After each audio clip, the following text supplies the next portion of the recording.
I respectfully disagree.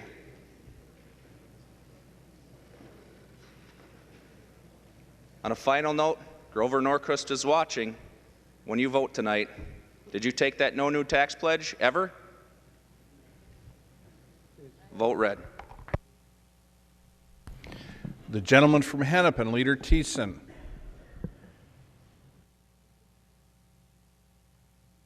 Thank you, Mr. Speaker.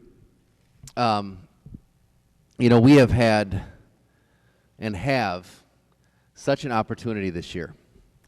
With the work that was done over the last 2 years and a growing economy in the state, we had a huge opportunity this year to do some amazing things for Minnesota.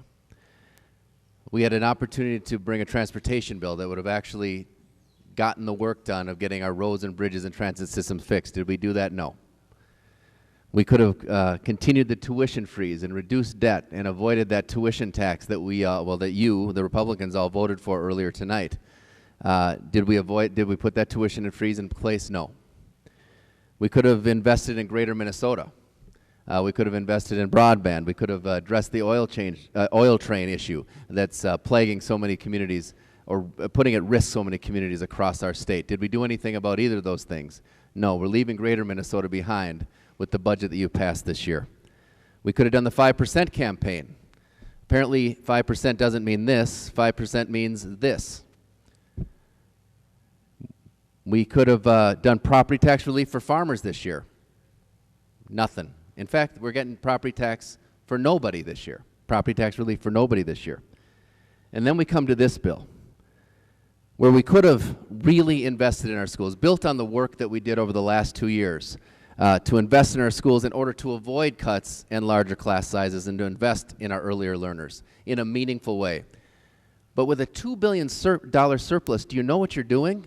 You're investing less money in the scholarships that you think are so important than we did when we had a $625 million budget deficit plus hundreds of millions of dollars of school shift to pay off. You're putting less money into those scholarships than we were able to do in the last budget.